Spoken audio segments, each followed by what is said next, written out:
दोस्तों आपने अभी तक यही सुना होगा कि यदि आपको कोई कुत्ता या फिर कोई आवारा पशु काट ले तो आपकी जेब से पैसा खर्च होता है उसके इलाज करने में, या फिर आपको कोर्ट कचहरी करना पड़ता है, पुलिस कंप्लेंट डालनी पड़ती है मुआवजा अगर सामने वाले व्यक्ति से लेना है तो।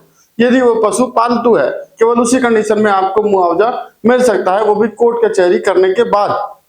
लेकिन आज की इस वीडियो में हम आपको बताएंगे कि यदि आपको किसी पालतू या आवारा पशु ने काट लिया, जानवर ने काट लिया, जिसमें कुत्ता, गाय, भैंस, गधा इत्यादि सभी आते हैं, तो आपको पैसा सरकार देगी, और वो भी 1 लाख रुपए से लेकर के 5 लाख रुपए तक का इसमें मुआवजे का प्रावधान दिया गया है। तो दोस्तों आज की इस वीडियो में हम जानेंगे कि ये स्कीम जो है वो स्कीम क्या है और किस लिए है, किसको और कितना इससे लाभ मिलने वाला है। इसको प्राप्त करने के लिए, स्कीम के तहत जो फाइनेंशियल असिस्टेंस है उसको प्राप्त करने के लिए क्या शर्तें होना अनिवार्य है, इसके अलावा इसको प्राप्त करने के लिए आपको क्या करना होगा, ये सभी हम आज की वीडियो में आपको बताने वाले हैं। तो इस वीडियो के एंड तक बने रहें। तो चलिए शुरू करते हैं। अब पहले बात कर लेते हैं कि ये स्कीम क्या है और ये स्कीम क्यों है। ये जो स्कीम है, स्कीम का नाम दयालु स्कीम है, दयालु स्कीम 2।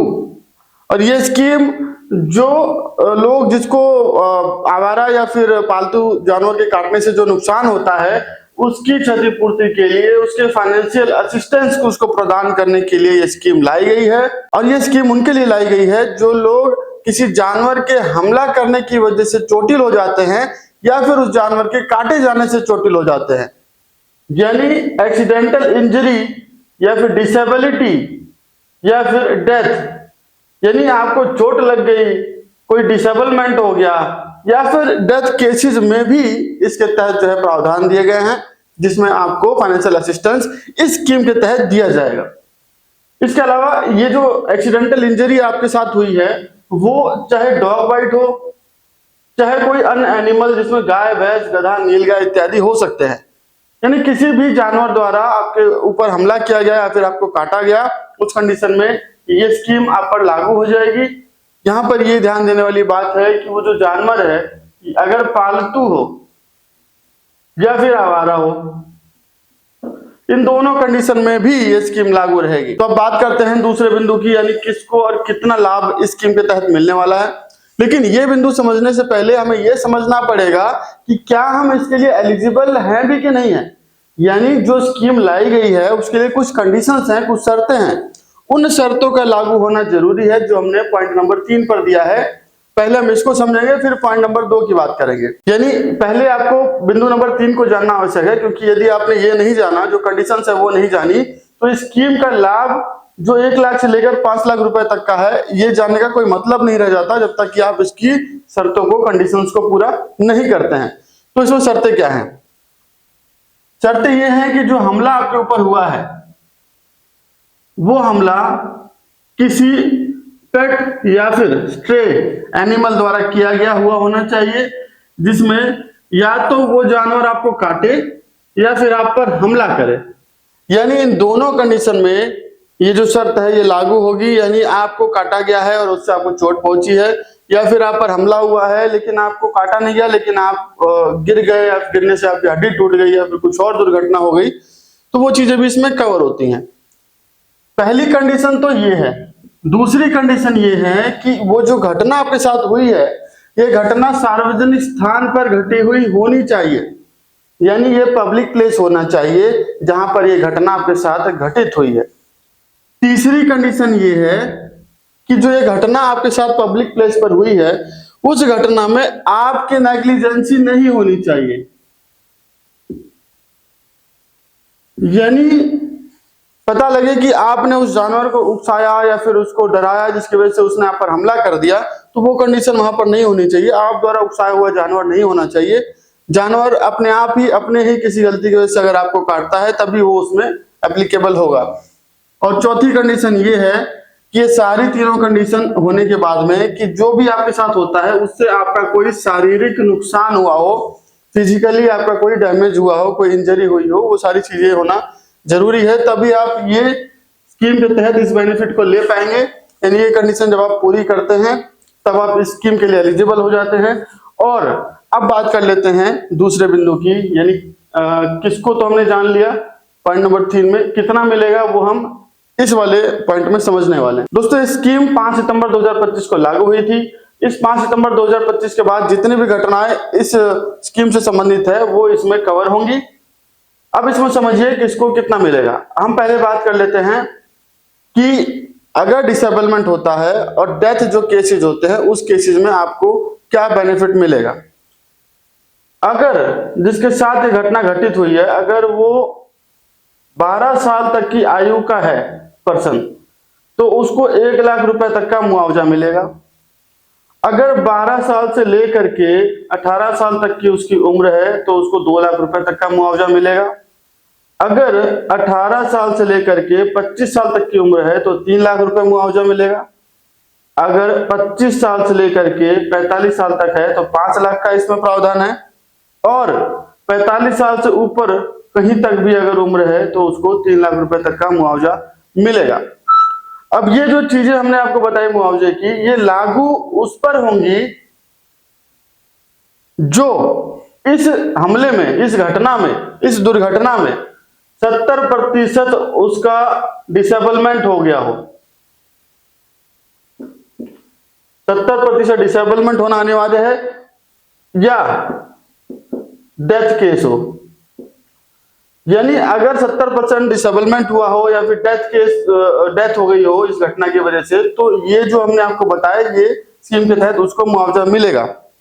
लेकिन जो लोग 70% डैमेज तक नहीं पहुंचे हैं या फिर जिनकी डेथ नहीं हुई है लेकिन उनके साथ इंजरी हुई है, दुर्घटना हुई है, उनके लिए जो स्कीम के तहत तय किया गया है मुआवजा, वो इंजरी का मिनिमम 10,000 रुपीज दिया गया है। यानी 10,000 रुपीज अगर आपके साथ कोई ऐसी घटना घटी है स्कीम के तहत और इंजरी छोटी सी भी अगर इंजरी है तो आपको मिनिमम 10,000 रुपए तो मिलना ही मिलना है। अब इसमें एक बात और समझने वाली है कि इंजरी जो है वो जितनी गंभीर होगी उसी के हिसाब से ये मुआवजे बढ़ते जाएंगे। ये हम उस कंडीशन में बात कर रहे हैं जब आप ना 70% डिसेबलमेंट है ना ही कोई डेथ केस है। ये भी ध्यान देने वाली बात है कि यदि मान लीजिए कुत्ते ने आपको काटा है, कुत्ते का एक दांत आपको लगा है तो 10,000 रुपए आपको मिलेंगे। अगर 2 दांत लगा है तो 20,000 आपको मिलेंगे। यानी पर टीथ मार्क जो है आपका उसमें 10,000 रुपए ऐड होते चले जाएंगे। एक चीज और समझने वाली है, इसमें थोड़ा सा टेक्निकल चला गया है कि 0.2 सेंटीमीटर तक अगर उस कुत्ते का उस जानवर का दांत आपकी बॉडी में धंसा हुआ है और वहां से मांस को बाहर निकाल लेता है 0.2 सेंटीमीटर तक, तो पहले ही दांत पर आपको 20,000 रुपए तक मुआवजा मिल सकता है। थोड़ा टेक्निकल चीज है, लेकिन ये जब मेडिकल रिपोर्ट्स में डॉक्टर लिखेगा तो उसके आधार पर ही आपको ये मुआवजा मिलेगा। तो यहाँ पर आप समझ गए कि जितने दांत के निशान होंगे उतना आपको 10,000 रुपए प्रति दांत का निशान के हिसाब से मुआवजा मिलेगा। अब बात कर लेते हैं इसके अलावा जो डिसेबलमेंट है। अगर डिसेबलमेंट हुई है लेकिन 70% नहीं हुई है, ठीक है, 70% से कम डिसेबलमेंट हुई है, उस केस में ये जो हमने आपको स्लैब बताया यही स्लैब लागू होंगे, लेकिन इसके साथ एक और अध्याय जुड़ जाएगा, एम्प्लॉय कंपनसेशन एक्ट 2023 का। एम्प्लॉय कंपनसेशन एक्ट 2023 का शेड्यूल 1 में डिसेबलमेंट का परसेंट लिखा हुआ है। उस डिसेबलमेंट के परसेंट के आधार पर ये जो एज लिमिट और ये जो मुआवजे की राशि हमने बताई है उसके आधार पर शेड्यूल 1 के हिसाब से डिसेबलमेंट का परसेंट कैलकुलेट किया जाएगा और उसके आधार पर जो राशि बनेगी वो आपको स्कीम के तहत मुआवजे के तौर पे, फाइनेंशियल असिस्टेंट के तौर पे, असिस्टेंस के तौर पर दी जाएगी। अब समझ लेते हैं अंतिम बिंदु कि अब इसके लिए सारी कंडीशंस हमने समझ ली, हम इसमें कवर हो गए, तो इसके लिए हमें करना क्या होगा। इसके लिए जरूरी ये है कि जब ये स्कीम लागू हुई उसके बाद तो ये लागू माना जाएगा, स्कीम के तहत कवर होगा। दूसरी कंडीशन ये है कि जो घटना आपके साथ दुर्घटना हुई है वो दुर्घटना के 90 डेज के अंदर, 90 दिन के अंदर ही आपको इस स्कीम के तहत फाइनेंशियल असिस्टेंस के लिए अप्लाई करना होगा। तो यदि आप 90 दिन के अंदर स्कीम के तहत अप्लाई करते हैं तो इस वेबसाइट पर जाकर के आपको अप्लाई करना पड़ेगा और आपको सभी डॉक्यूमेंट सबमिट करने पड़ेंगे। आपको डॉक्यूमेंट भी बताएंगे कौन कौन से डॉक्यूमेंट इसमें आपको लगाने आवश्यक होंगे। तो इस वेबसाइट पर आपको अगर दिखाई दे रहा होगा तो ठीक है, नहीं तो डिस्क्रिप्शन में और इस वीडियो के स्क्रीन पर भी आपको हम दिखा देंगे इस वेबसाइट का लिंक, तो यहाँ पर जाकर आप इसको अप्लाई कर सकते हैं। आप ये समझिए कि इसके लिए आपको डॉक्यूमेंट क्या क्या चाहिए होगा। जब हम इस स्कीम के तहत इस वेबसाइट पर, इस पोर्टल पर अप्लाई करेंगे तो जरूरी ये है कि जो घटना हुई है, हम साबित कैसे करेंगे कि ये सारी घटनाएं जो है सही हुई हैं और जो कंडीशंस हैं उस पर एप्लीकेबल होती हैं। तो जब भी आपके साथ घटना होती है तो इससे संबंधित जो FIR है या फिर DDR होगी, ठीक है, उसके अलावा जो हॉस्पिटल की आपके रिपोर्ट है, आपने वैक्सीन लगवाई होगी उसकी रिसिप्ट, जो मौके के फोटोग्राफ्स है, मौके के फोटोग्राफ्स हो आपके पास, CCTV फुटेज हो, किसी के घर CCTV लगी हो वहां से फुटेज निकलवा सकते हैं। इसके अलावा जो मौके के साक्ष्य हैं, जो जिन्होंने देखा है घटना आपके साथ होते हुए, उनका स्टेटमेंट भी इसमें वैलिड होगा, वो भी इसमें आप लगा सकते हैं। ठीक है, तो ये सारी चीजें जब आप लगाएंगे तो उसके आधार पे आपके जो क्लेम है उसको अलाउ कर दिया जाएगा और आप स्कीम के तहत एलिजिबल हो जाएंगे। अब इस स्कीम में दो चीजें और जाननी आपके लिए जरूरी है कि कौन कौन लागू होंगे। वो सभी लोग लागू होंगे जो पहली कंडीशन हरियाणा के निवासी हो, दूसरी कंडीशन उनके पास परिवार पहचान पत्र PPP परिवार पहचान पत्र होना चाहिए और उस परिवार पहचान पत्र में उनका नाम होना चाहिए। यानी जितने लोग उस परिवार पहचान पत्र में शामिल होंगे उनका नाम होगा, उन सभी सदस्य को स्कीम के तहत कवर किया गया है। और विशेष रूप से उन सभी की फैमिली इनकम 1,80,000 रुपए तक होनी चाहिए।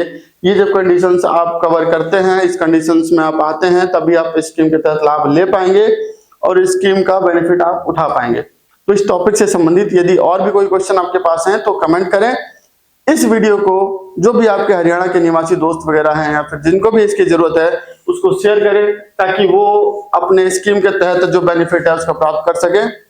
तो मिलते हैं अगली वीडियो में, तब तक के लिए चैनल को शेयर कर दीजिए, सब्सक्राइब नहीं किया सब्सक्राइब कीजिए। मिलते हैं अगली वीडियो में, तब तक के लिए नमस्कार।